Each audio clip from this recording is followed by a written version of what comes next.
contact, Jib Tango. Double Eagle 2 Tower 8 is information, Tango 1746 Zulu. Wind calm, visibility greater than 10.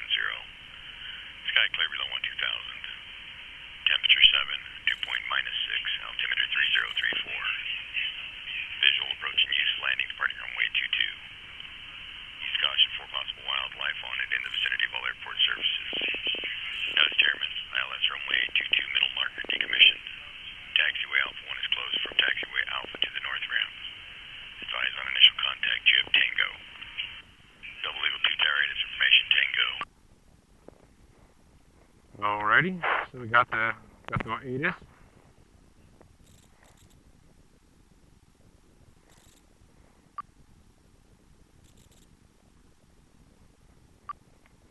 Now we'll listen to ground and see what they have going.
Alright, let's get started up here.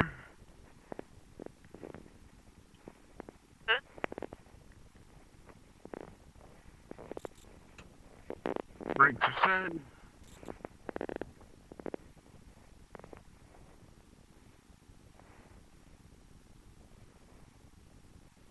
Mixture is set. Throttle.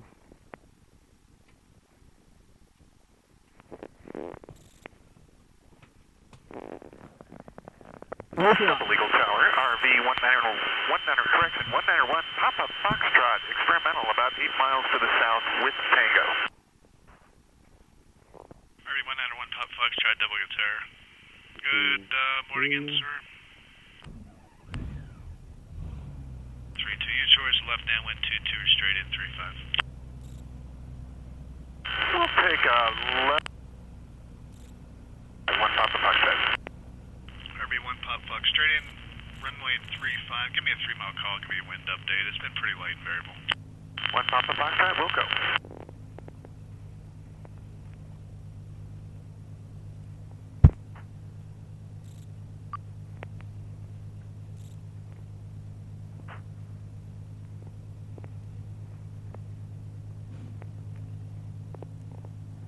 Dine on Skyview.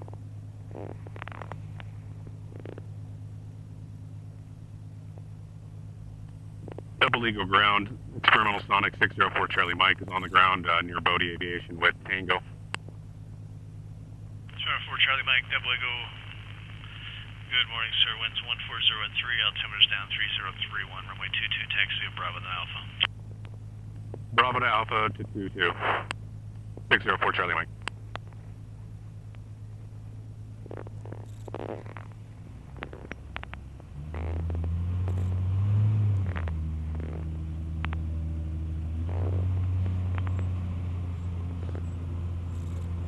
So what he told us to do, he told us the altimeter setting, he told us the winds, and then he gave us a taxi instruction. 06 Echo, Double Eagle, the wind 140 at 3 rates, are deferred, runway 22, clear for takeoff.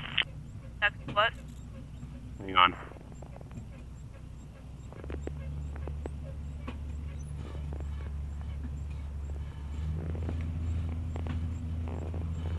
He gave us taxi instructions.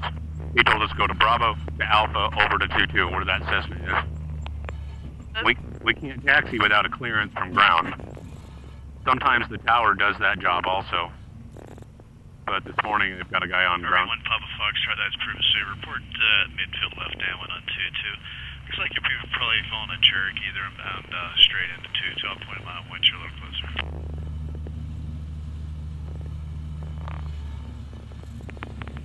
So we got to make sure that we only do what we've been authorized to do. We don't taxi someplace we're not supposed to. We don't pull out onto the runway. We listen for our call sign.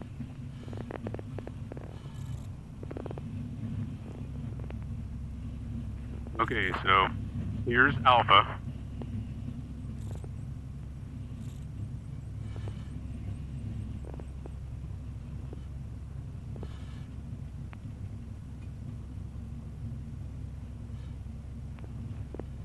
So we're right here, right? We're on Alpha, heading towards Alpha 1.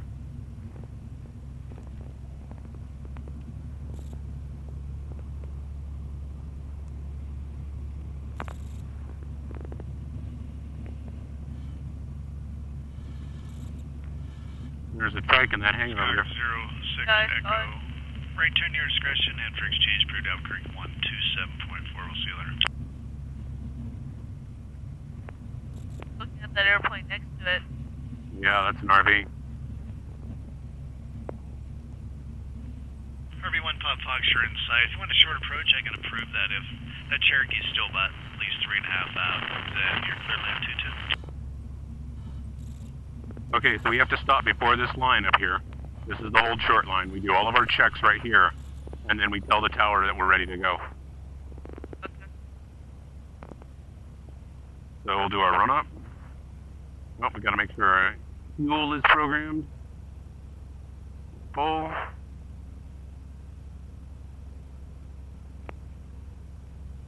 Get our map programmed up.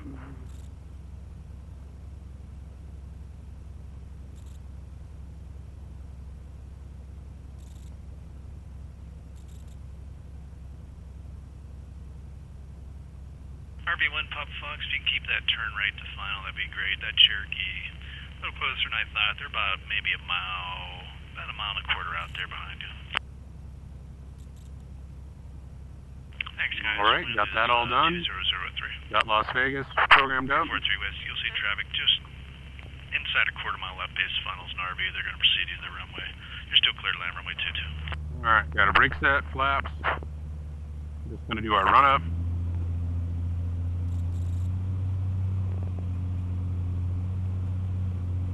All right, both are good. Switches are set. Where's that guy landing? He's landing on the runway right over here. He's just really high.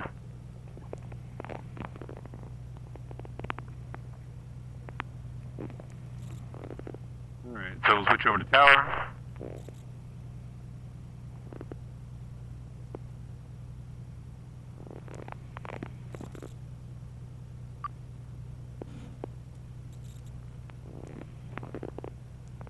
RV1 Papa Foxtrot, are you going to be a taxi back, sir, or are you going to go to the room? I got this guy right here coming in. RV1 Pop Fox, thanks for the tight turn. And right at L4, right turn on to L-Tech South T's with me. We'll see you later.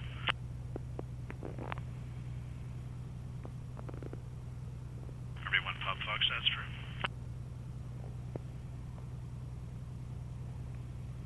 Winds calm.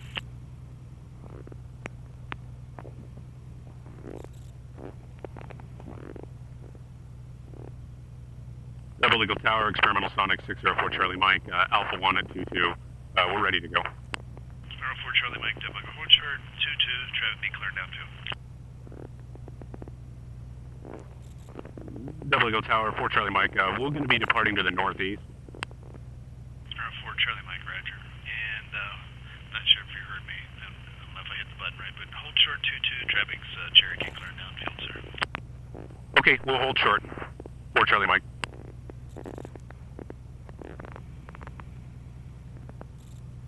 Experimental 4 Charlie Mike, your choice of left or right down with departure, northeast bend, runway 22, clear for takeoff. Clear for takeoff on 22, and we'll take a left downwind departure. Cherokee 43 Whiskey, going to the ramp or going back to the runway? All right, Ice. Cherokee 43 Whiskey, turn right on to Alpha. Take Alpha away to Bravo. That'll be a left turn on Bravo, north ramp.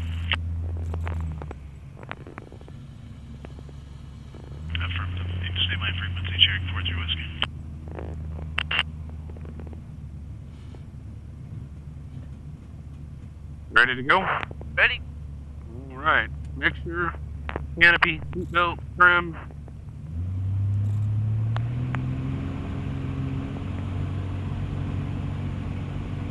Caution.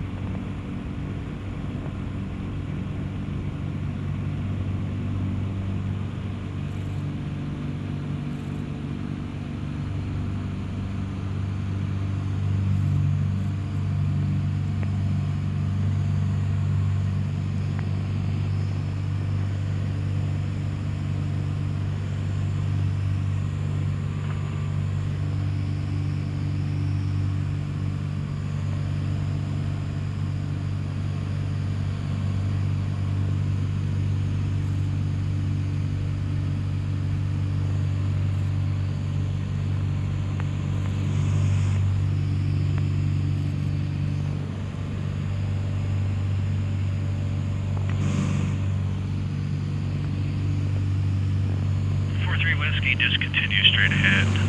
Bravo's about another 400 feet down, maybe 500 at least. Thank you.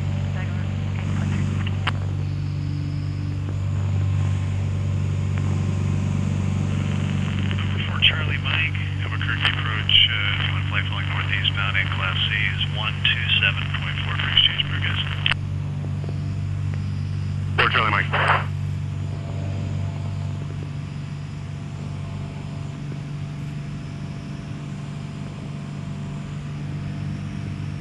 So what he told us was the frequency of the approach or departure control. And then he told us that we could go ahead and change frequency. Frequency change approved. Okay. Alrighty. Dial up our map.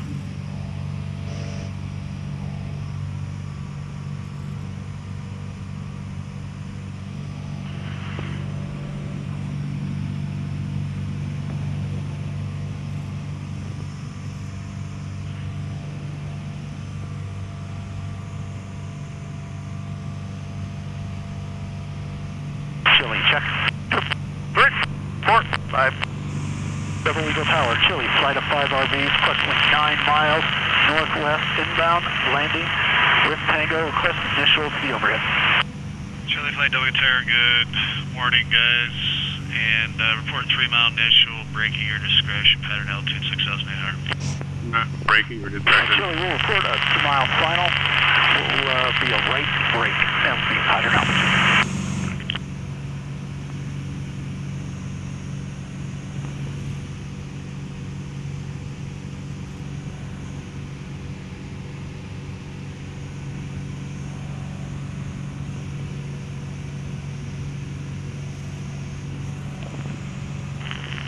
WO Tower, Skyhawk 736 with kilos, 9 miles northwest and down for pattern work with Tango. Skyhawk 736 Whiskey Kilo, WO Tower. Good morning, sir. Proceed inbound, a right base, runway 22, wind turbot 4, altimeter 3032. Traffic, I don't know if they're ahead of you or behind. It was a flight of 5 RVs. We're inbound for a 3 mile initial for a break at 22. 66 Kilo will do right base 2. I think the traffic's ahead of me. Chili showing 6.5 out now. Chili, I've got you inside, yeah, and 6 Whiskey. It looks like they're about to make that 3 miles ahead of you. It's up to you. You can do the right base and give me a call 3 northwest or intercept about a 3 mile final from 6 Whiskey Kilo. 66 Kilo, do a 3 mile right base call. Chili Flight, if you want to tighten it up closer to the 3 mile initial, that's fine with me. Chili, we'll tighten it up just a bit.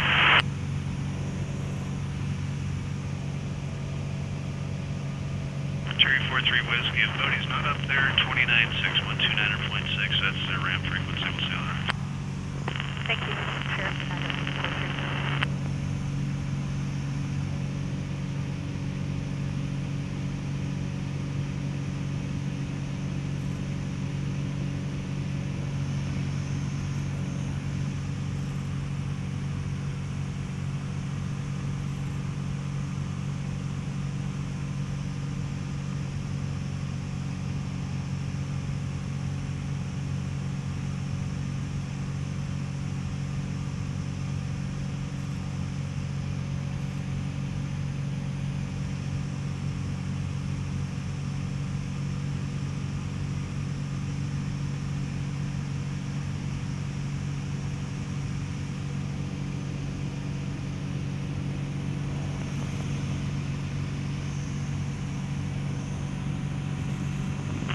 runway break the numbers, runway 22, clear land. Clear to land, runway 22 will be a right break for Chile.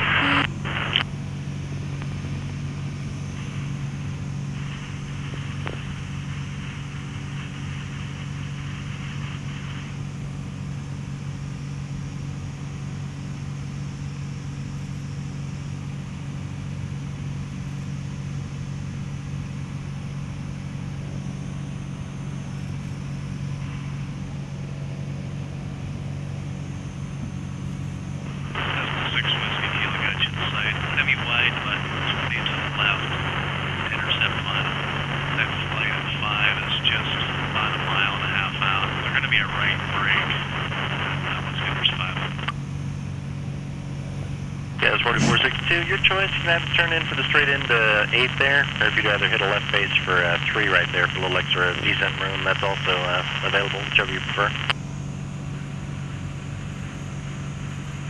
Visual approach runway 8, contact the tower 120.3. We'll see you.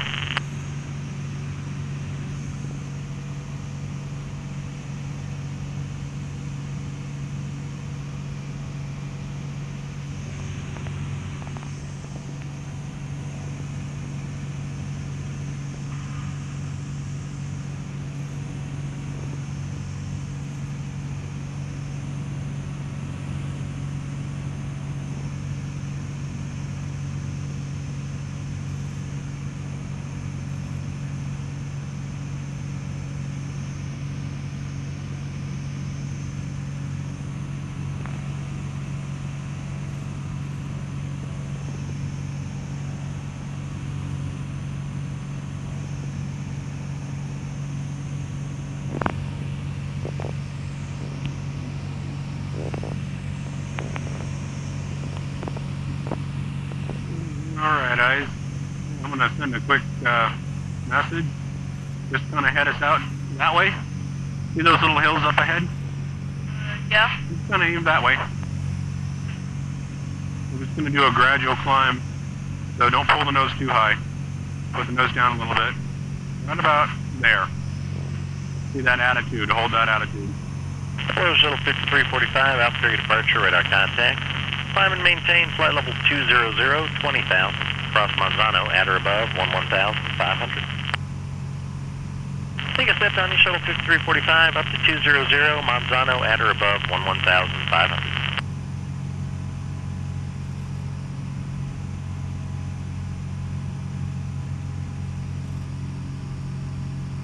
Shuttle 5345, that's correct. That's the only restriction I need. You can delete the speed restrictions too.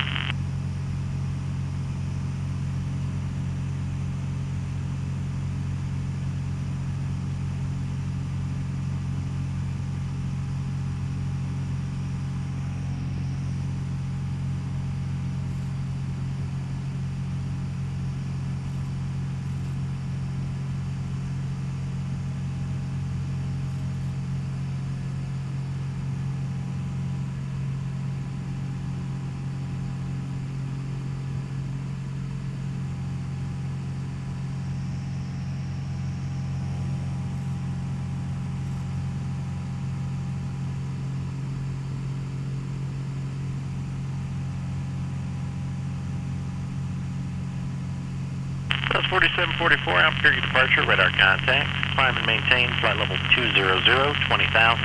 Cross Monzano, at or above 11,500.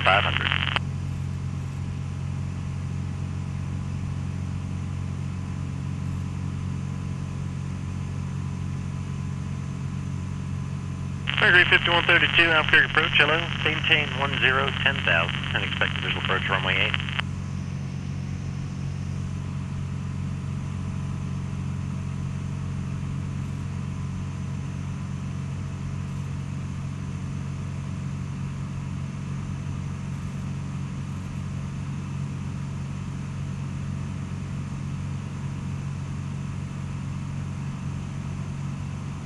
Shuttle 5345, turn left direct fast to resume the departure.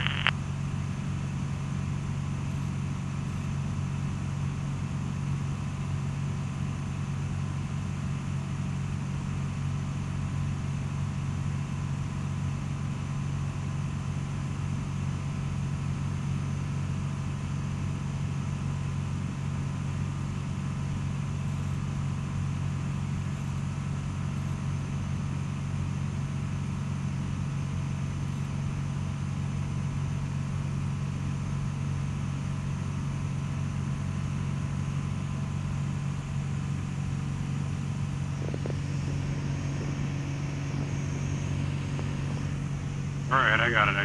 Take your airplane.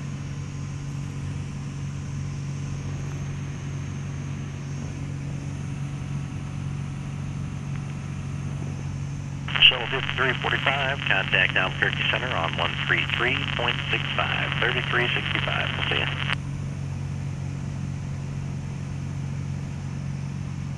That's 52 Lima, traffic north and 5 miles southbound.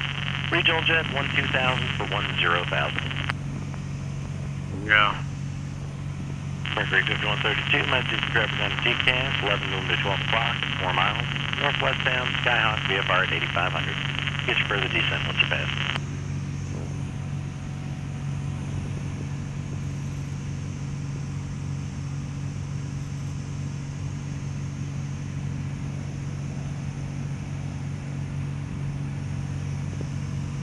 Cat 66, Albuquerque departure, radar contact, climb and maintain, flight level 20020. Southwest 4744, turn left direct Daddy to resume the departure.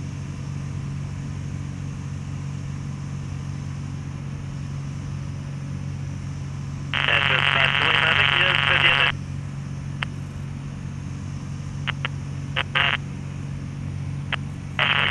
but he'll be well out of the way. Mercury 3152, King 8000. Southwest 47. 533. Good flight.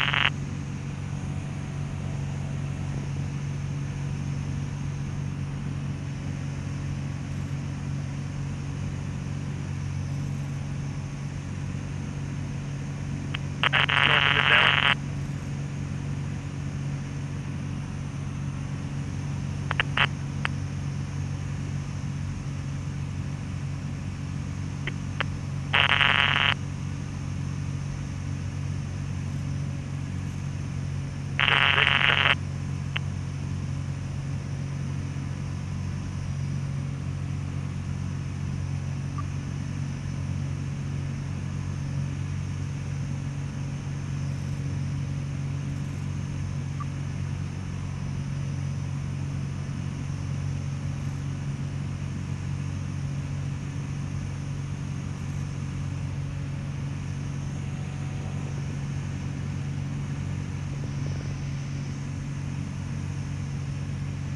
Alright, I just grabbed that cable out of the pocket.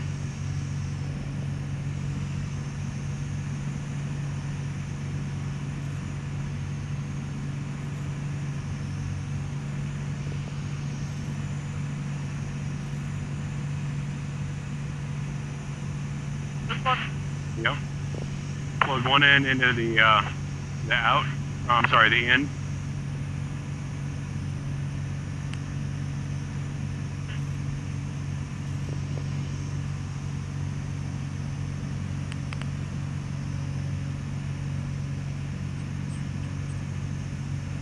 Media Marketing Communications.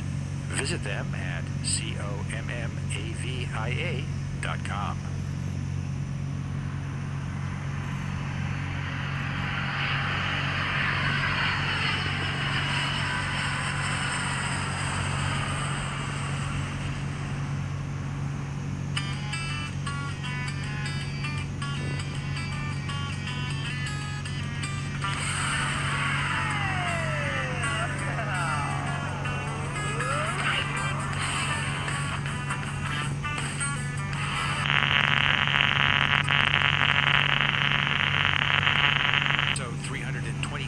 Of the show where we talk aviation.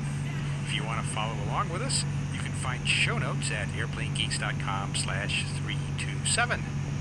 Well, I'm Max Flight, and with me is Rob Mark from the Jetwine blog. Hi, Rob.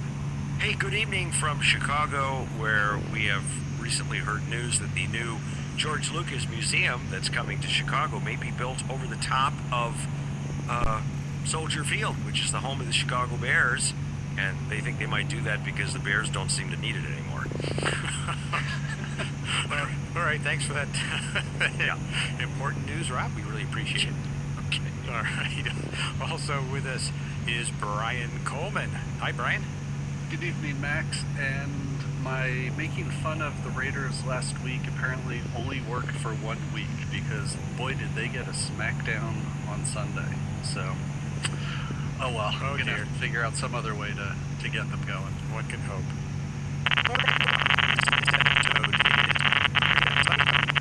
Victoria works in the aviation insurance business, supporting general, corporate, and business aviation needs. She's also co-host on the Stuck Mike AVcast and is co-author of the Turbo the Flying Dog series.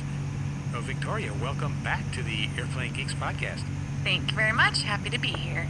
Now, as we were talking before the show started, you were last on this podcast back in January in episode 281. And I guess you've been, doing some writing since then? Yeah, I'm on to a fun and new project.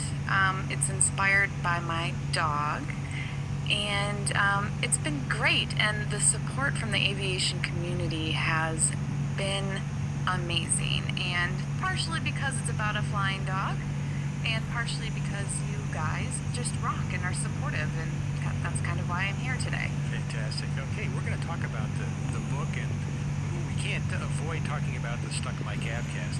It'll be fun. We can talk about the other guys while they're not here listening. Okay, but we're going to start off with some of the current aviation news. There's a lot of drone news in the airwaves these days, and so we'll touch on some of that. And we're also going to talk about how charitable organizations and pilots provide transportation for those in need, sometimes human, sometimes otherwise. And then in the Australia desk this week, we're going to hear from my favorite Australian. That's Anthony, the infrequent flyer Simmons. He's going to talk about the Australian National Aviation Museum's Commonwealth Aircraft Corporation Wirraway. And then in the Across the Pond segment, Peter catches up with Neil Braden. You may remember him as the student pilot who was on the show way back in 2011. And now he's a GA pilot flying in both Europe and the U.S. And Neil's going to explain the differences in the GA sector and also offer some advice based upon his experiences. And we should mention that David Vanderhoof, our Airplane Geeks historian, is off this week. And we look forward to his return hopefully next week.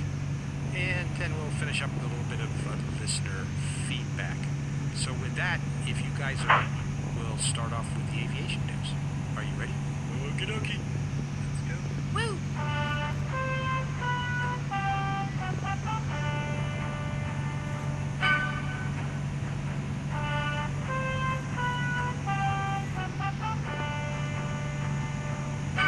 All right, drones. Well, whether you call them drones or UAVs or UAS, unmanned aerial systems, as the FAA likes to call them, there's a lot of action in the news this week.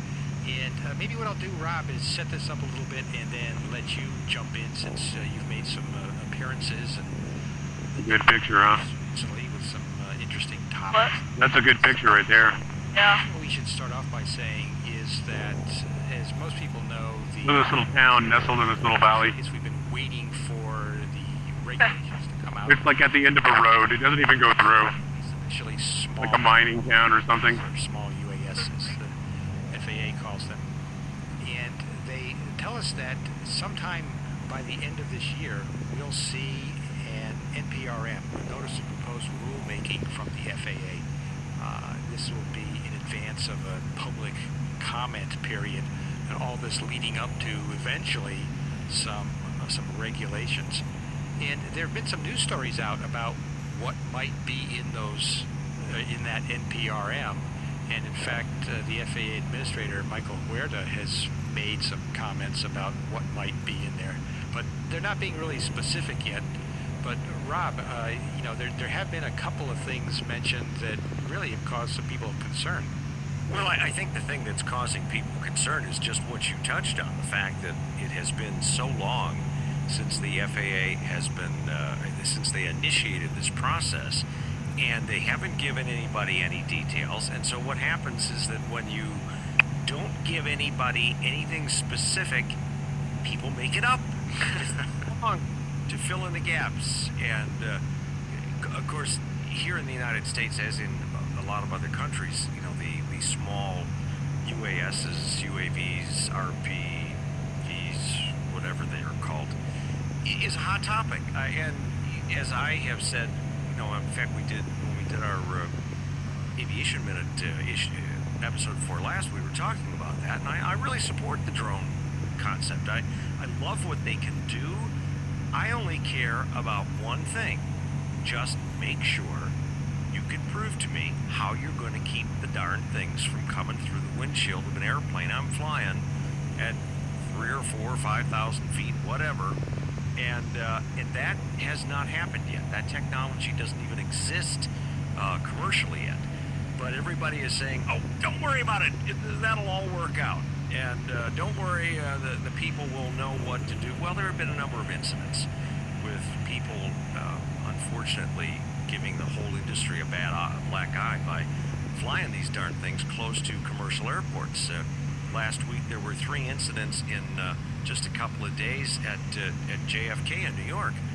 And the FAA administrators you mentioned was on CNN this last weekend, and lo and behold, he just said, the rules are coming, and didn't really respond to anything. But I managed to get a quick gig on CNBC last week with a lady from Duke University who is a huge supporter of drones, as am I. And we got into a discussion in which she mentioned that, because I said, you know, we just need to figure out a way to keep them away from powered airplanes and with passengers on them. And she said, oh, no, we should be mixing everybody together, keeping them all in the same airspace. And I thought the lady had lost her mind, especially when she said, if you've ever flown on an Airbus, you know you've flown on a drone, because that's all that an Airbus is a big drone. And I was, of course, had my earpiece in, and in my mind I was saying, yeah, except the Airbus has pilots. But I didn't say that, but apparently from what it looked like on camera, my eyes kind of looked like, are you kidding me? But I know you guys listened to it as well, but I don't know, Max, what did you think of that short segment? I mean, besides my incredible performance, of course. Well, yeah, the eye rolling was pretty significant on her last comment. I think up to that point, I think it was a great conversation, and I thought that the points were, you know, for the most part, valid. I liked your, you know, you need to prove to me that this will work kind of approach, and it's, you know, it didn't strike me as being the thoughts of a cynic, but the thoughts of a realist. And I think you have a good point that, you know, there's a lot of aspects to making sure that this is all done safely that are yet to be proven. You know, and a lot of people will say, well, you know, it's not a big deal. But, you know, yeah, when there's 1 or 2 quadcopters around that can be controlled, that's one thing. But if you're talking about thousands or tens of thousands of these things delivering packages, providing aerial journalism to news agencies, to the military, to firefighters, to, you know, all of it, to farmers, to all of these groups that have great applications in mind for them, it becomes a real problem. I know, Victoria, you're a pilot. What do you think about this? Do you look at or think about this prospect in terror in your eyes, or are you pretty comfortable with what's happening? I think I'm mostly curious, and especially since I'm in aviation insurance and we're getting into UAV insurance, there's just so much I feel like we don't know. And I feel like insurance-wise, we're just kind of guessing right now, and a lot of the companies are like, you know, we don't know what the Cessna 150 of drones are, and we don't know what the Citation of drones are, and sometimes I'm wondering, do we have a definition of what qualifies as a UAV that would potentially cause harm to an airplane in the air? Like, I used to think of my grandpa flying RC airplanes or the little remote helicopter I got my husband. Those would just bounce right off a plane and just be shattered.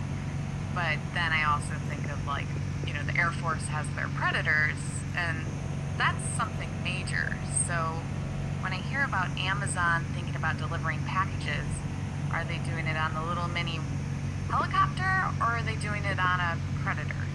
And I haven't seen anything. Yeah. There's something that's kind of in between. It maybe is closer to the smaller quadcopter kinds of things that you've seen, but not exactly lightweight. When you look at what those who are using these for filming, either movies or for television commercials, for example, things like that, these have pretty substantial cameras on it, a lot bigger than little tiny GoPros. And they're often octocopters, oftentimes with 10 or 12-inch rotors, and they're not lightweight. If one of those were to strike an aircraft in flight, or if one of those was to have an equipment failure and fall into the crowd below, let's say, there's likely to be some significant damage. So, yeah, they're not the type that's just going to bounce off, like you say, Victoria. That the little kind of, I'll say, toy RC remote control copters are of that sort. That's an issue. Well, but I think what would help the debate, at least, and I certainly felt that the other day on this TV show, is that if I could have at least gotten the lady to admit, okay, you're right, that is a piece of the pie, this ability to prove that a sense and avoid system for a drone above, I don't know, as Victoria said, I don't think we figured that out yet. Above what weight? About 5 pounds, about 10 pounds. I mean, what's a Canada Goose weigh? 12, 14 pounds? And I mean, they've practically destroyed an airplane with one of those things that comes through the windshield. So it doesn't have to be too heavy before it is potentially dangerous. But again, if we could have just gotten someone to say, yes, we need that piece of the pie in order to sell these things, which is how do we keep them away from airplanes. But the fact that the woman said, we don't even care about that. It's just about, making sure that they're commercially viable and that the government doesn't get in the way of selling these things and using them commercially. And of course, the FAA is feeling the pressure. There's no doubt that they're slow. We all know that they've been taking forever, but pressuring them to get something in place when they don't have the safety part worked out, whether it's keeping them away from airplanes or keeping them away from each other. What if they have a mid-air collision over a crowd? Nobody's talking about that. That's got to be in place somewhere, at least to me. And when you talk about the pressure, we've seen some indications that the U.S. Senate, the lawmakers there, they really would like to encourage the FAA to speed up the integration of these things, UAVs, into the national airspace. The FAA kind of takes its marching orders from Congress in many cases. And I don't know, maybe we'll see something come out of Congress that will affect the speed at which this is done. We know already that the FAA is behind what Congress had originally wanted. What do you think is Congress' concern? Why do you think they might want to speed up the integration into the national airspace?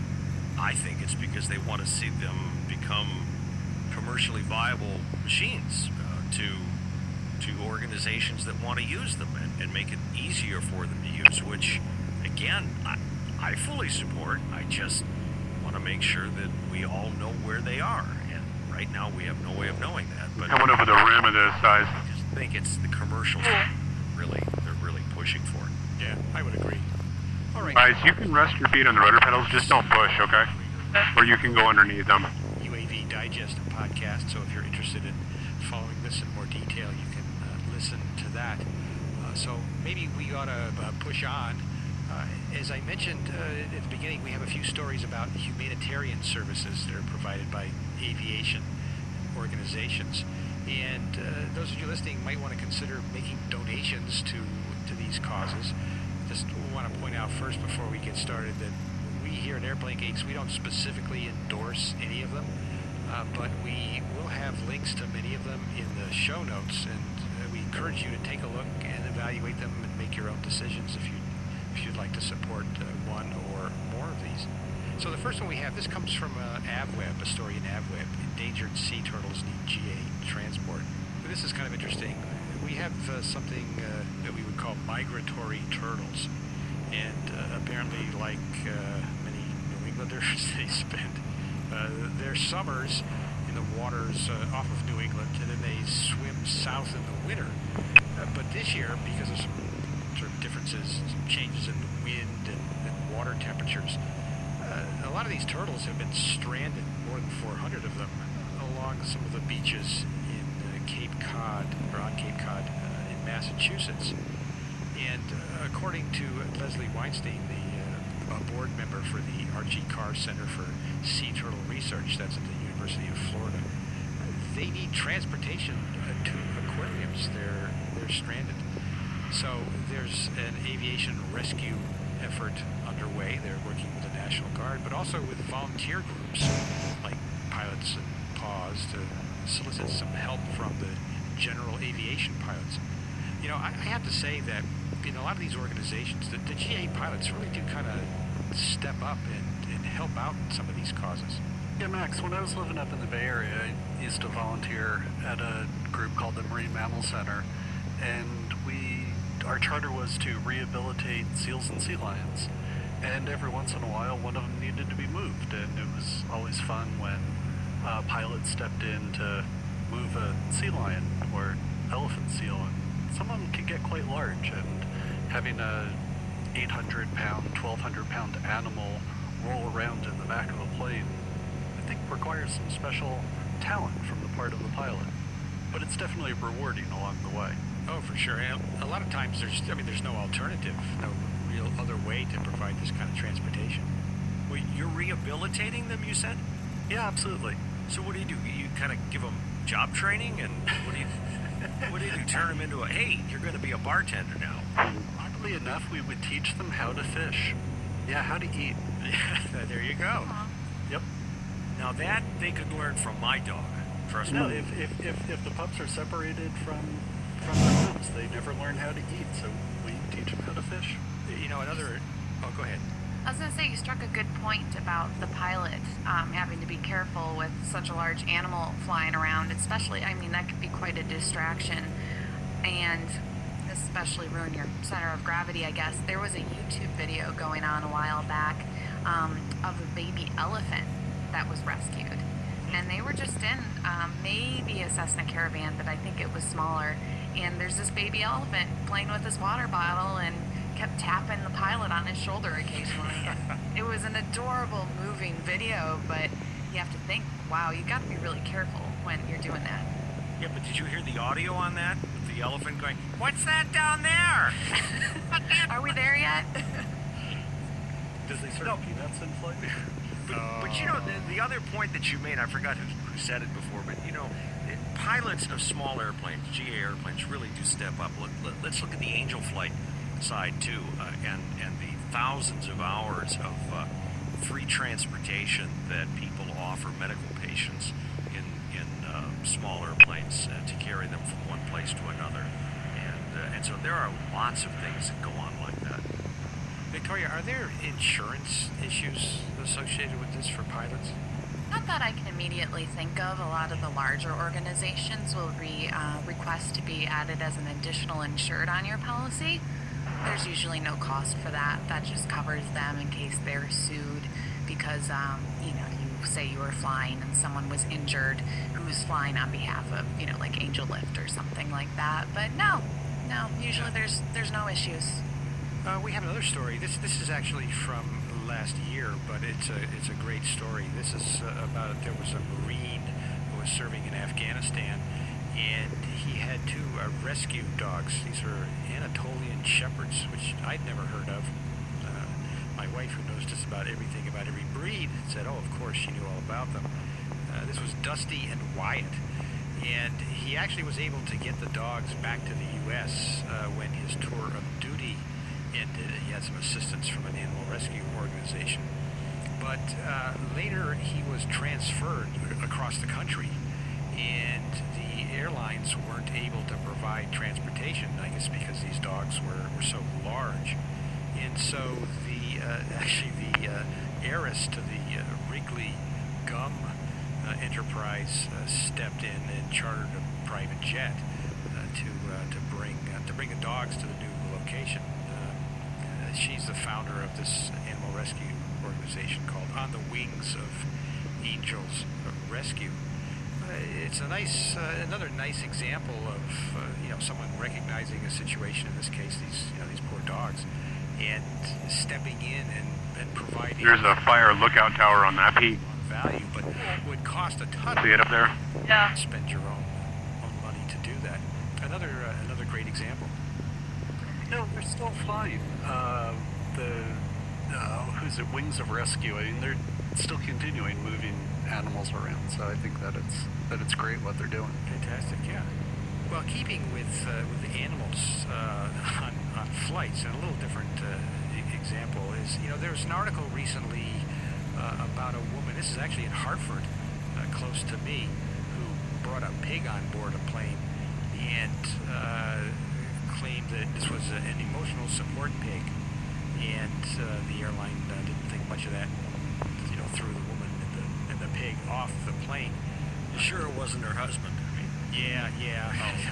Oh, that was maybe another flight, but there was some bacon for her bacon. Oh no, this is going downhill quick. There was an interesting article on the Runway Girl Network. This was by John Walton, a contributing editor there, kind of commenting on the reaction that some people have had with regard to service animals on flights. And there's been a lot of sort of negative reaction to these kinds of articles from people that say animals should not be allowed on flights under any circumstances, and this sort of thing, which I think just goes way too far. Well, you know what I have found interesting is the number of dogs. I mean, in the old days, There was a story about a woman who got kicked off a flight because she brought her service pig. I know, I heard. Shepherds. Emotional support pig. Were golden retrievers, but a pretty limited species spread there. But now I have seen more dogs of more odd shapes and sizes with little service dog sweaters on them. I saw a Jack Russell the other day with a service dog. No kidding. Maybe it is. I wanted to ask, because this lady was walking with him and she looked fine, and I wanted to ask what kind of service the dog performs. But I don't know. There's a lot out there that diabetes, like if you're about to have, if you're low on sugar or have a seizure. So I'm guessing a lot of the little dogs are the not obvious issues a person may not have. Well, but shouldn't it say service dog of not an obvious nature, and in the category of way cool, I don't know. And they should be properly trained. The problem with the pig on the airline and why she was kicked off is because the pig would not stop squealing and pooping all over the place. That's a problem. That's not a well-trained emotional support pig. And it's interesting if you Google an airline name and a service animal, and you'll quickly find that airline's webpage that describes the requirements for service animals and emotional support animals. In the case of the pig, it was an American Airlines flight, and we've talked about this in the past, I think, but they have a pretty explicit rules and requirements for these kinds of animals. Both are allowed, service animals as well as emotional support animals. For emotional support animals on an airline flight, though, for American, for example, you have to give them at least 48 hours notice. You have to have documentation from medical professionals. You have to give the airline a no poop guarantee.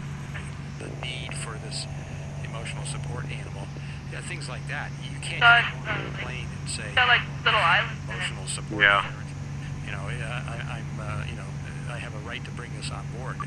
There's more to it. But then, how did the pig get on the airplane? How did it get as far as coming down the jetway and getting on the airplane and the airplane taking? I mean, I don't get that. What do the guys at TSA have to say over that? That would have been interesting. Yeah, it'd be a nice little place to go. Pig rights I don't know. Detector. I don't know. Kind of take a jet ski and go explore. Yeah. Count, which is what they do just before you close the doors. They go, we've got 13 in first class and 107 and coach or whatever, and a pig. I mean, and a what? And a pig. Right. Sure. All right. Well, we've been talking about animals, but some of the aviation organizations that provide charitable services also do that for people. And I don't see a lot of roads leading into it, though. A press release from the National Air Transportation Association that they had a campaign going on with flag pins for veterans, and they collected a significant amount of money to support the Veterans Airlift Command, which is, I said, that sounds familiar, and then I recalled that Carl Valeri on Stuck Mike Avcast actually talked about that organization. Well, he talked with someone from the Veterans Airlift Command, the VAC, and he also talked with a veteran and passenger. And what they do is that this is for, obviously, for veterans who have returned home, and maybe they've been through some hospitalization or some medical assistance from the government, and maybe go home. But they may have to return later for follow-up visits and things like that, and sometimes that represents an economic hardship for the veteran. And in other cases, and I hadn't thought of this, but it makes sense, some of them are disfigured or are missing limbs to an extent where it's very difficult to travel in public, because at the airport, on the airplane, and so forth, everybody stares at them. And no one knows what to say, whether to speak to them or not. It's a very odd and kind of uncomfortable situation. Maybe you can imagine it if you kind of think about that a little bit. So traveling on public transportation can be a real problem for some of these folks. So the VAC provides that kind of transportation as an alternative. And I thought this was great. A Stuck Mike Avcast, Victoria, I think it was episode 83. Is that the latest episode? Episode 83 just came out today, I believe. Oh, okay. This is... No. We had 84 today. I think 83 was 2 weeks ago. But okay. And it was recent. We'll put a link in the show notes. The title's live from the NBAA convention 2014. So Carl had some great interviews from Stuck Mike Avcast. You guys are always doing such a great job. Who's the brains behind this, Victoria? Well, Len got Stuck Mike started a couple years ago. I still say I was tricked. I thought I was going to be a guest. It turns out I was a co-host. So that was a surprise. But, now he's around traveling the world, and Carl is doing an awesome job at taking over. And, the places he goes and the people he interviews and how he finds time to just fit this in and, help with the editing process is amazing. So I feel like the person who's just copying their work, I kind of show up and record, but it's a fun group, and he does a great job. It is a fun group, but you all do a great job. I think it's definitely on one of my, my favorites list of aviation podcasts to listen to. Thank you. Well, as Max will tell you, Victoria, that a good podcaster has no life. I don't know how Carl has a spare time between working and getting that going, and the same with Rick and Sean. Sean's a TV reporter, and so I don't know how they do it. Yeah. So I guess we can close out there. There are other charitable organizations. I'm actually going to my wife and I are going to make a really sizable donation this year to the Veterans Airlift Command. I described that to her, and I offered up about how much I thought we should contribute, which is something pretty significant. And in a heartbeat, she thought that was a great idea. So I'd like to personally thank Carl for making us all aware of that organization. But there's lots of others. We mentioned Angel Flight. There's things like the Air Care Alliance. In Canada, there's Hope Air. There's really a wide variety of these kinds of charitable organizations. Again, I encourage everybody listening to consider these when you're making up your mind about where you'd like to donate your charitable dollars this year. Sorry about that. It's fine. Didn't mean to cough in your ear. Hey Max, I wonder if we could make a challenge out to the Airplane Geeks community and just see how much we could actually raise for them, and and if there's any way to report back and say, yay, we did X number of dollars or whatever, it might be fun to get some feedback somewhere along the way. So Yeah, well, that's a good idea. Get on your charitable boots. So this radio has a bunch of settings, and I'm still playing with the settings to see, what gives me the best sound. Hear how words keep dropping out. That's one of the settings. Size of the donations that you make, And that's just straight Vox. It's like whenever it picks up noise, the mic is active. Unfortunately, there's so much background noise that the mic just stays active all the time. Yeah. That's what that hum is in the background. if you'd like to make our listeners aware of, just So that actually sounds pretty good. Yeah. We'll try that for a while.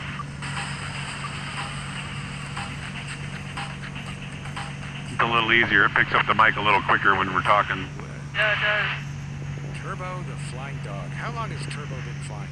Turbo has been flying since he was 6 weeks old. You know how women usually have a clock that's ticking away, their little maternal clock, and they just want a baby? Well, I had that, but with a dog. And I had finally found the perfect puppy on New Year's Eve, and he was in West Virginia. It would have been All right, 34 minutes, and then we'll land and stretch and get gas. And I originally wanted to work my new puppy up to getting used to the airplane and the noise and the bumps, but to save time, we went and flew to get him, and he took. I think Zoe would like flying, but she's a little too excitable. We had one like, I love this. A ground She'd be jumping all over everything, flipping switches with her paws. His name Turbo. Like, push the throttle all the way forward on landing. Very short break-in period for Turbo when it came to flying. Yes. So tell us about this book that you've written now. What's it about? Who's it for? What can you tell us? Well, everyone was so intrigued about how Turbo was flying with us everywhere, and I was constantly posting pictures on my Facebook of him and wearing his muffs and him on the wing of the plane, and they were just so surprised that this dog was going everywhere with us. He was portable, he didn't care. Portable. He'd show up places, and kids would run up and see him at the airport. And eventually someone... We're in the baggage compartment, Turbo. She's like, Facebook page. And so we started the Turbo the Flying Dog Facebook page, and he immediately got several hundred likes, and people were commenting on his pictures, and we got to thinking this would make an excellent children's book series. And my friend Kelly Kennedy, she's always wanted to write a children's book, as have I. We got together and we started the series. The first book is Turbo the Flying Dog. And in this book, Turbo's all alone. It starts off kind of sad. He's all alone at the pound, doesn't have a home. And one day he learns that he will finally be picked up and have a new home of his own. But he quickly learns that he has to go home in something called an airplane. And he's never heard about an airplane before, and he doesn't know what an airplane is. And all the other dogs at the pound are telling him it's a big metal machine in the sky, and he's getting all these scary images in his head. So he's really nervous when he goes to the airport and gets to fly home. But soon after he has a chance behind the wheel, he learns that, hey, you know what, I think I like this flying thing. And that will lead into book 2, where Turbo actually learns to fly. So you plan for this to be an ongoing series? Yes, it is. Am I correct? Turbo's like... was this a Kickstarter project? Is that how you funded this? Turbo, don't forget to make the radio call. We funded it. Kickstarter is a social crowdfunding place where people can bid on your project. And what's special about Kickstarter is that you really have to be realistic on your goals. Because if you can put as much money down that you want to raise. If you want to raise $150,000, you can put that down. But they want you to be realistic, because if you don't raise your goal, you don't get anything. Right. And so we had to have a solid business plan and a business model when we went in there. And we also had to do good enough marketing to get the word out about Turbo and the Turbo project. And we also had to make sure that our backers, these people supporting us, got something good in return. So everyone who donated $30 or more have a signed copy of the book coming to them shortly. So they'll, and that includes being pawed-graphed. I was going to ask you if that was signed by you or signed by Turbo. All of us, yes. That's cool. What kind of a dog is Turbo again? Turbo is a mutt. We actually did a DNA test. I just tell everyone he's West Virginia mutt, but if you put this image in your head, it's not gonna look like Turbo. He's part Chinese crested. That's the bald dog. Yes. Part collie and part Chinook, which is one of the rarest dogs in the United States. And I don't know how that turned into him, but it did. Yeah, there's probably a great unknown story behind how that genealogy comes together. Very romantic, I bet. Oh, sure. But on Kickstarter, you know, it occurs to me that, well, of course, there's a number of pilots and people interested in aviation who've written books. And there's certainly a number of people in aviation who have great stories that they could tell. Can you talk a little bit about how difficult it is to fund and to develop and to plan for a book like this? Some advice for maybe others in the aviation world who might be thinking about capturing their story in a book. You know, it's super helpful that I had a partner in crime, and we're both very avid on social media and connecting to people. It's one thing to write a book, and writing a children's book was actually much harder than I expected. You think it's only 32 pages, you have a sentence or two per page, but actually getting your story out in that just small amount of time and to get people to engage in it is quite difficult. So that was one hurdle. And then hurdle number two is, how on earth, especially when I'm self-publishing, do I get the word out? And what's kind of unique about Turbo is that he's a real dog and people are actually following his real life story alongside his books. So social media has been amazing for that. He has the best fans. And I also, I talk to other writers. I talked to Carlene Pettit. She wrote a book, Flight to Success. Of course. Yeah, so, I asked her for some assistance and how it was for her. And so, especially if you're in the aviation community and you're writing something about aviation, I took advantage of those people and I seeked out their advice, and everyone was super helpful and willing to see you succeed. So if you don't know where to start, it's always helpful if you ask, and there's a lot of resources out there, and there's a lot of venues, and self-publishing has taken off like a rocket, and making it successful is a little bit harder, but it's definitely been a fun experience. Oh, I'm sure. But part of that success is usually a book tour, so you plan on taking Turbo out on book tour and do PAW signings? Oh, Turbo at a book signing would be the ultimate sales technique. We're trying to make it out to Did Aviation Universe. $10 more for a thing they that want to you have the feed book, on. and they're a sponsor of Stuck Mike. You're like, buy a copy of your book, and Turbo will graph it for you. And, He's we're like, still on a limited budget. We're trying to, use that Kickstarter money wisely. They're like dipping his paws in Gonna ink, go off and to then he Hawaii escapes to and runs sign around some the store.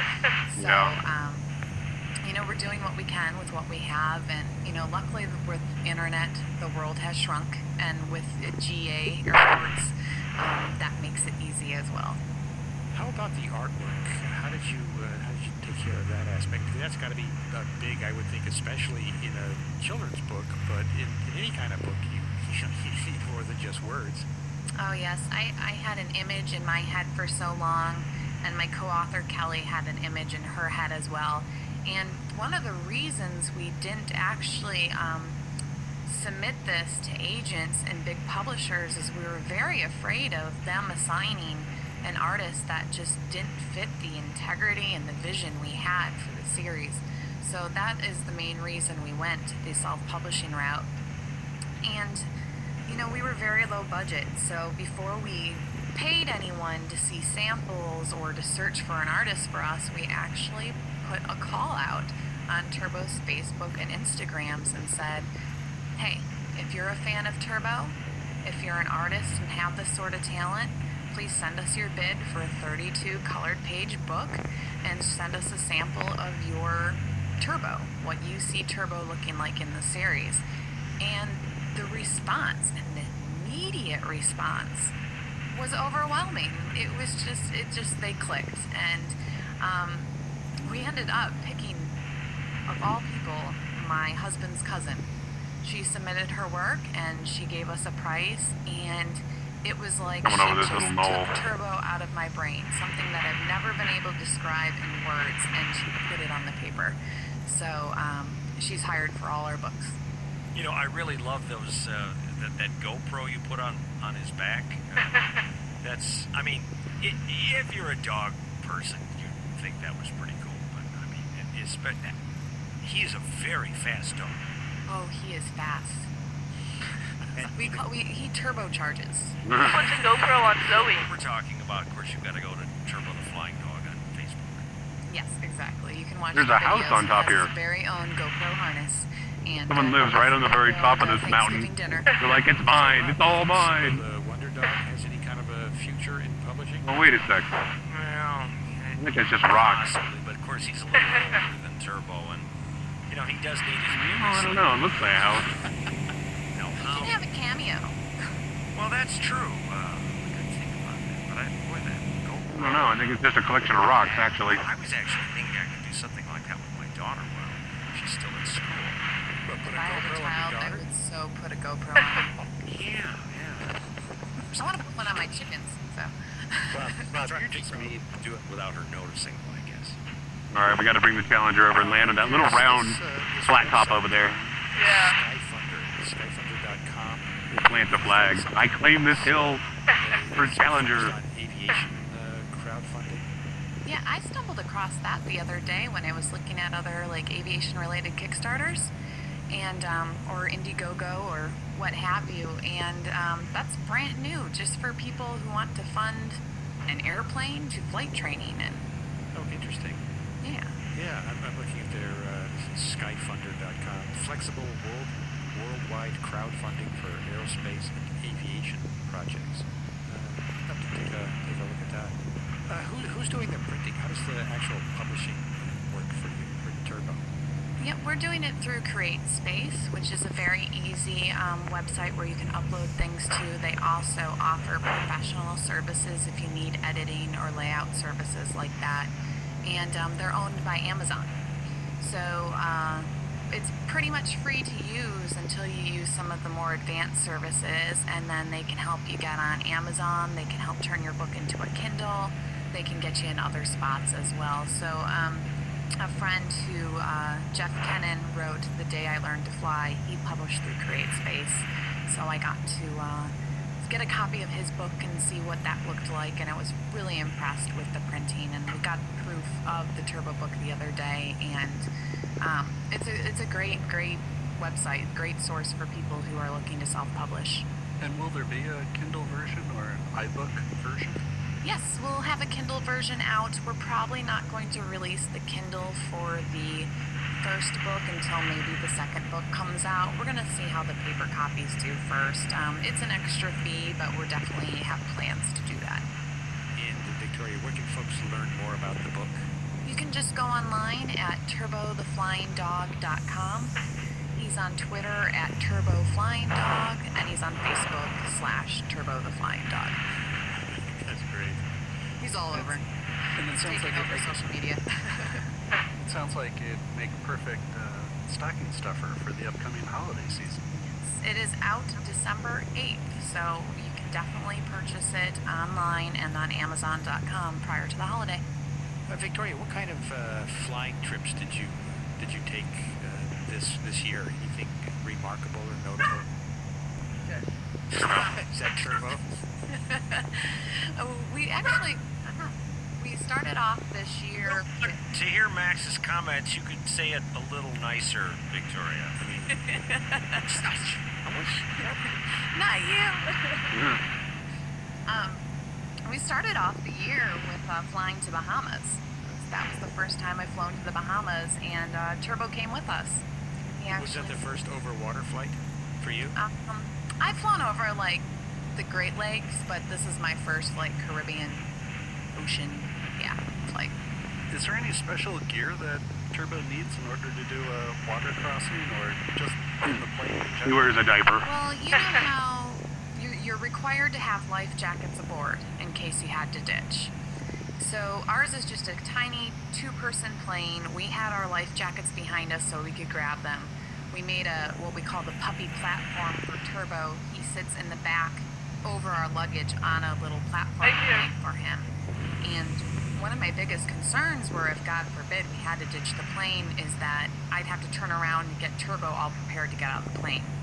And so the poor little thing, for the hour that we were over the ocean, he wore his life jacket while flying. So he had a doggy life jacket. He was like, Mama, can't I take this off? To protect his hearing. We're not gonna crash. Just Look. back there in his little puppy platform, ready to float.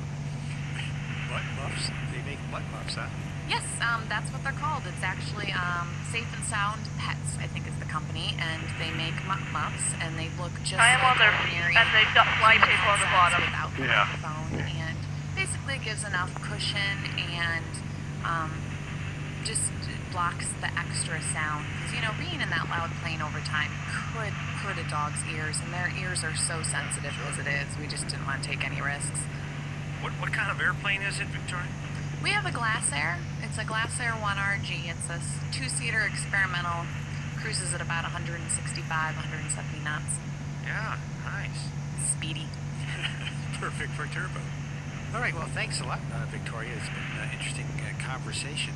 Now, why don't you give our listeners all the websites, the Twitter handles, all the places they can find you, Stuck Mike, Turbo. I know that this is a long list, but why don't you let us have it? Oh my goodness. Okay. I am at ToriaFly on Twitter. My blog is thepixiepilot.com. StuckMikeAvcast.com is where you can find the podcast. Same handle for Twitter. And then, like I said earlier, Turbo is at That plateau right there? Yeah. Facebook. We got those good tires on the Challenger. Instagram, Turbo Flying Dog. Land right on there. And on Go hike. Instagram, he's Yeah. Turbo the Flying Dog. Wow. And I think that's most of them. I'm kind of everywhere. Google our name, we'll be there. We could totally land on that road over there. So folks can Yeah. get to those. Land on that road, Thank you. camp out, Anything else before we let fly you go? home. Well, just thanks for having me, and I'm an open book, so to speak. So if anyone has any questions about Turbo, if anyone wants to meet Turbo, or has Of course, it takes questions forever to about get here in the Challenger. Yeah. Process I just went through, feel free to contact me in any of those forms. I'm here to speak. Does Turbo go to Oshkosh? Oh gosh, I would love it, but I don't think they'd be very dog friendly. Yeah, that's kind of what I was thinking. It might be kind of difficult to manage Yeah. that. We take him wherever we can, though. I mean, he's been to the Bahamas, he's been to Canada. We've done it, so he's our baby. Fantastic. So there's no celebrity tent in Oshkosh? And that would be awesome if I could get a picture of him and Bob Hoover. Day made. Oh, for sure. Well, they let Steve Vischer and Grant go down. Sure, I mean, come on. So you're saying that if they let Australians in, they should let dogs in? 15 minutes. Works for me. Okay. I don't know, the Australians might have a better accent than Turbo. All right, we'll hear more about this, I'm sure. All right, Victoria, again, thank you so much for joining us. Thank you very much. I appreciate it, guys. Thanks for coming.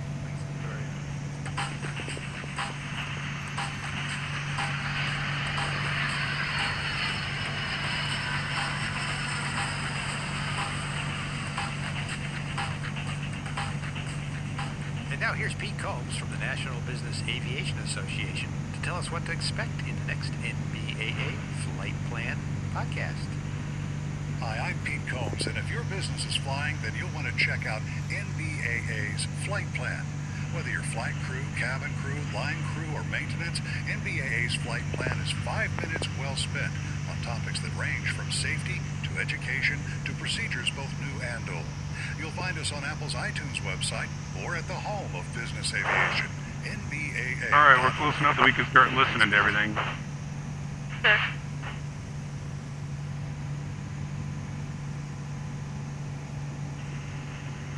Certainly need a little down trim. Alright, so weather 118.375. So this knob adjusts. You see how the first part is highlighted? Yeah. So it always starts off on that, and then you push it in, and it flops it over to the other side. 118.375. Okay. And then to flip-flop it, you use the button that it goes to standby and active frequencies, and it flip-flops them. Now we're too far away. Still 30 miles out. And the CTAF is 122.8. Alright. So we'll monitor CTAF until we get a little closer. Then we'll flip over to the frequency. Alright, so it sits at alongside the hills before it gets to that little thing in over there, so it ought to be straight ahead. There's like a little dark finger that comes out. Yeah. It ought to be right over there. Okay. Okay, so the wind is coming from the north. There's the wind arrow. It's coming from this way. Yeah. And this is pretty much just like this. So we're going to be landing on runway 2. You know, just like orienting a map, you know, for land nav, you can do the same thing. The top of this is always north, and north is that way. So if we just kind of orient our map, it helps us visualize what we're going to see. So we can just do it straight into runway 2, assuming that there's no traffic.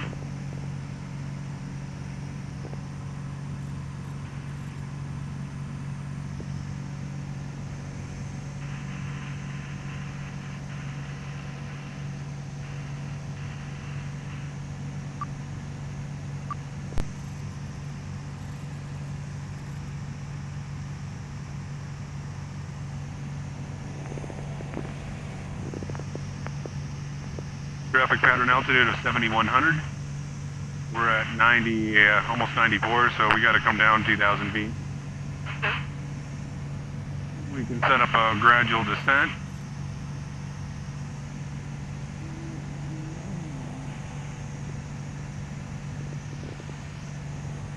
We can do one of two things. We can reduce power and keep our airspeed constant, save a little bit of gas, or we can just set up a little bit of a descent and get a little higher airspeed and get there a little faster. And if efficiency is what you're after, saving gas is probably the best, most efficient way. Because the faster you go, the draggier the airplane is. You got all that friction. But the difference is not extreme, and it'd be kind of nice to get there a few minutes faster. Yeah.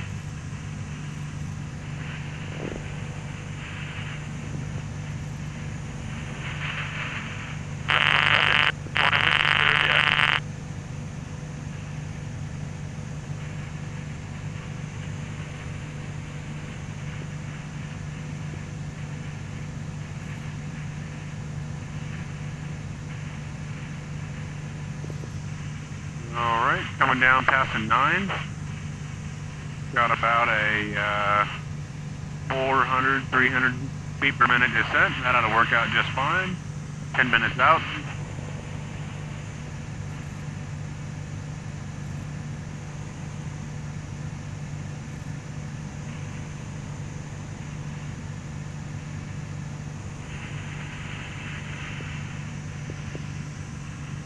Oh, we can go in an hour and 9 minutes.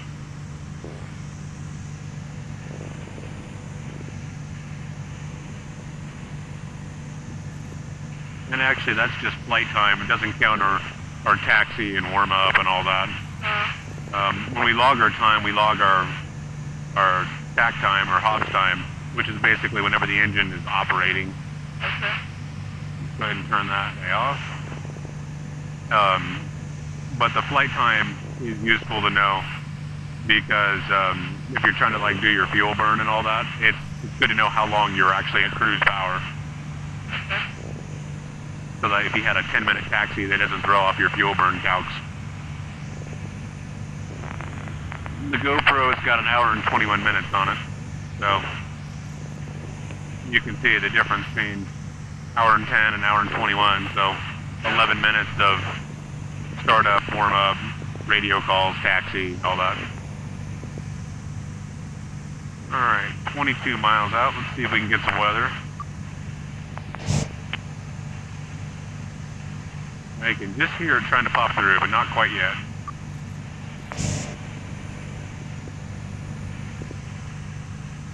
Alright, 8,500. Why is our airspeed yellow? No, we're above the caution range. It starts at 140. So, you can see the green line goes up to 140. That's the, you know, it's safe all the time. From 140 all the way up to the never exceed speed is the caution range. So you have to be careful. Only smooth air, no abrupt moves, you know, stuff like that. Because we're getting up towards the maximum speed. So we're doing 175 right now. You know.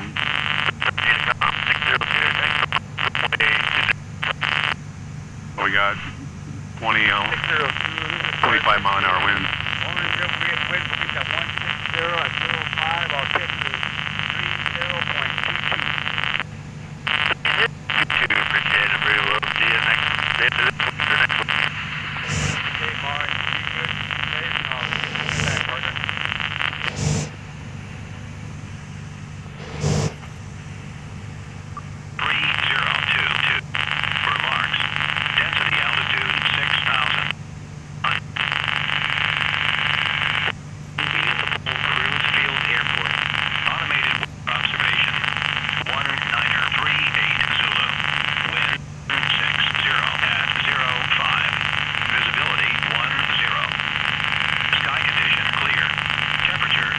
I think it said 360. Dew point -06 Celsius.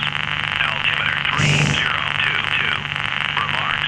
Density altitude 6,500. Raton Municipal Cruise Field Airport.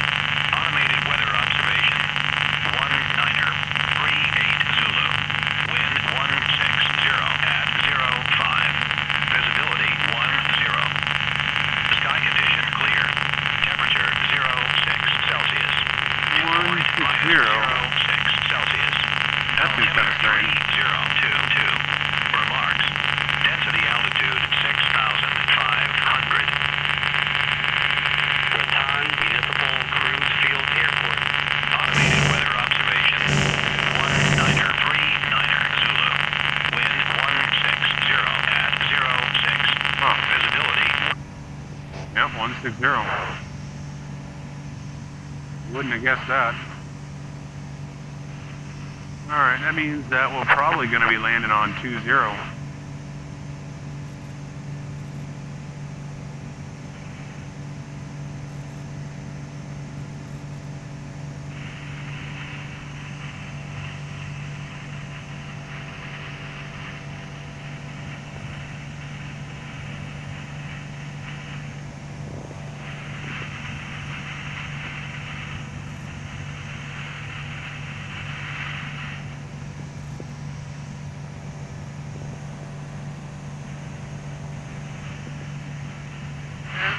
They're growing again. Yeah.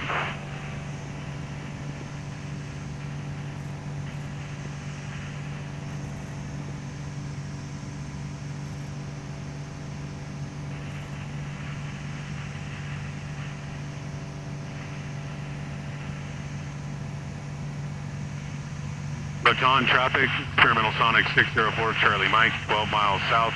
We'll be entering on a left downwind for runway 20 Raton.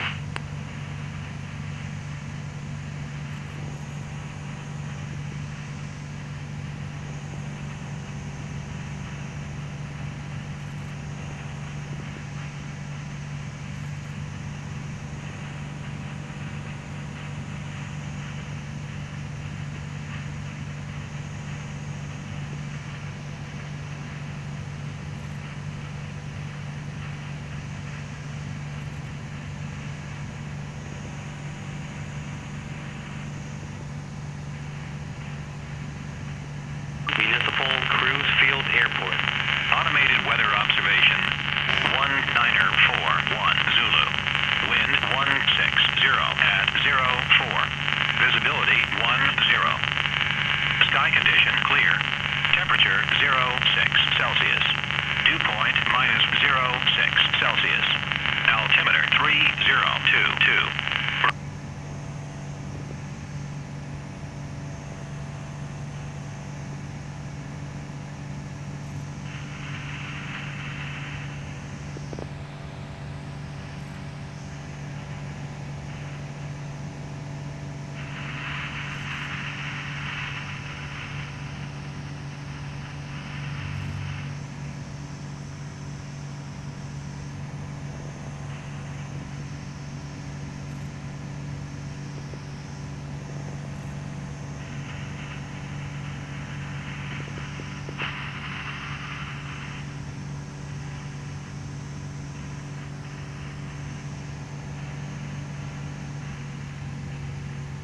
Alright, there's the airport straight ahead.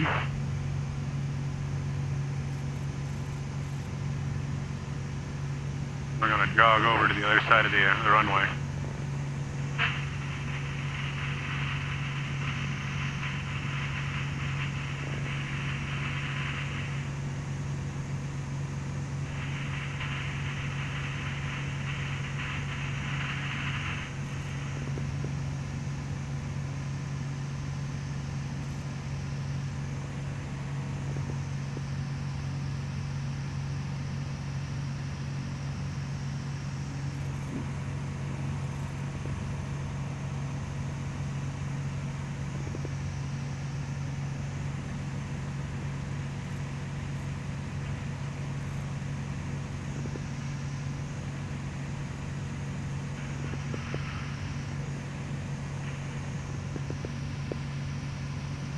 Raton traffic, terminal Sonic 604 Charlie Mike, 5 miles south, will be entering on a left downwind for runway 20 Raton.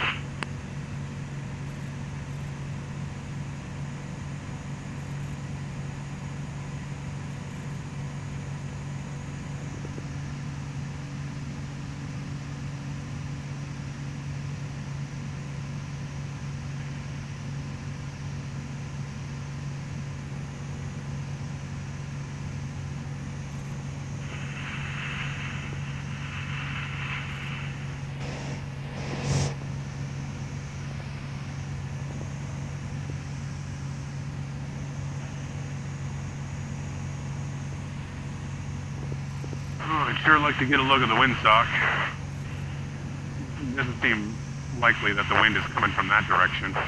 Seems like, we've been fighting headwinds the whole way. But it looks like they ought to be coming from that direction. We ought to be landing on 2.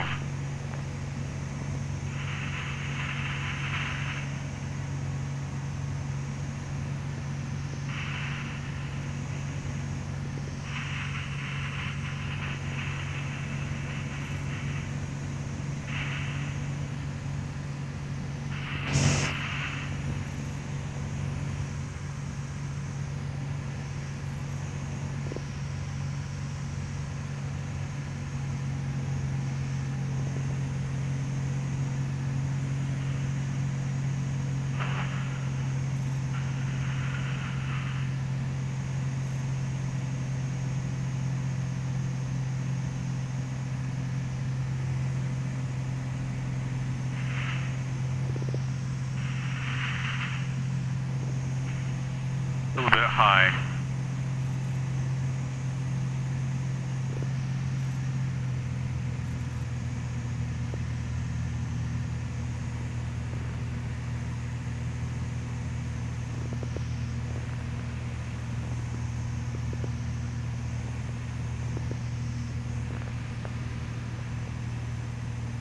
Alright, I don't see any other traffic.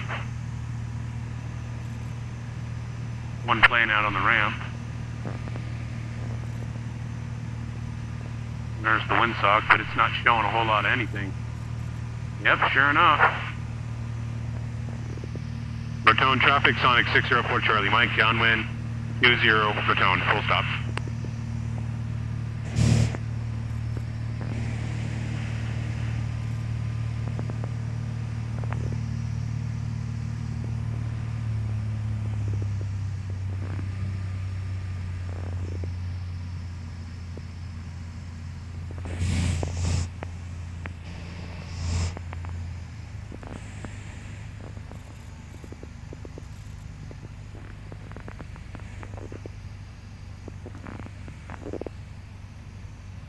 right, first notch flaps. Zero Mike, this is Express Aviation. I'm sorry, sir. Your wind speed at 150 at 05, altimeter 30.22.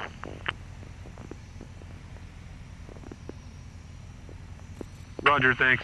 We're turning final right now. We'll be on the ground in a minute. All right, sir. I'll meet you on the ramp. There's somebody. On the runway. Not on the runway, but near the runway. Oh, he's holding short. Yeah.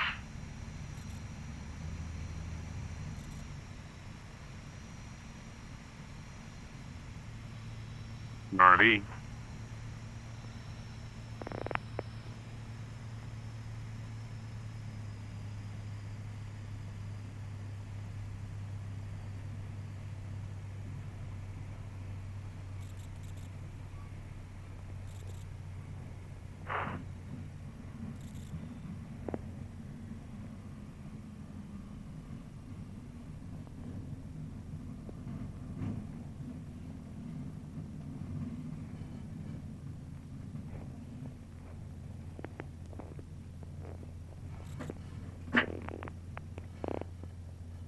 Clear 20. Raton traffic.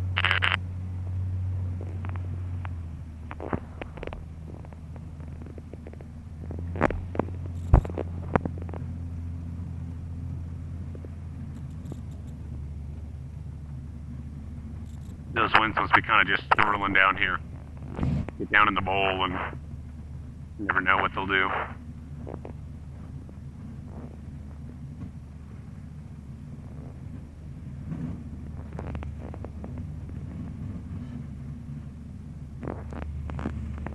There he goes, he's up and flying.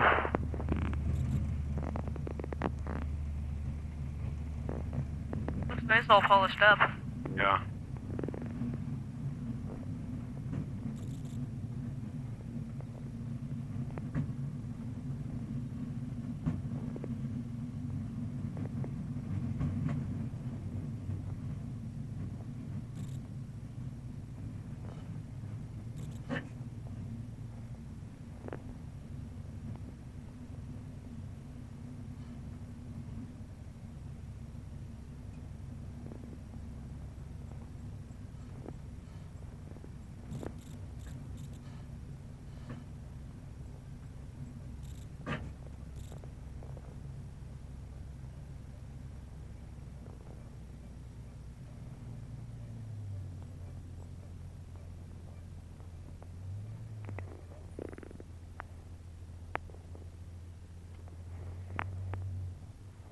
All right, we are down.